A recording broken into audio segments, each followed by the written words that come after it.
سمعت أن الحصول على نتائج اختبارات طبية دقيقة أمر بالغ الأهمية. هل سبق لك أن واجهت أي شيء من هذا القبيل؟ في الواقع، نعم.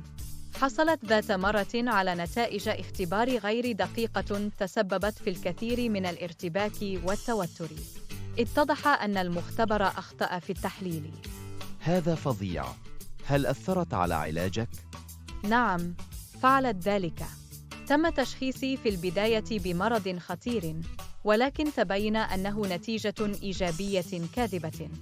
اضطررت إلى الخضوع لعلاجات وإجراءات غير ضرورية قبل اكتشاف الخطأ.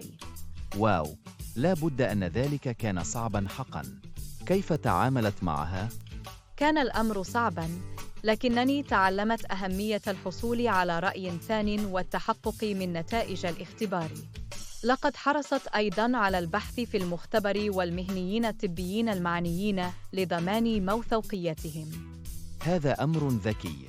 هل هناك أي نصائح أخرى يمكنك مشاركتها؟ نعم، اطرح الأسئلة دائماً ودافع عن نفسك. لا تخف من التحدث إذا كان هناك شيء لا يبدو صحيحاً. إن صحتك ورفاهيتك على المحك بعد كل شيء.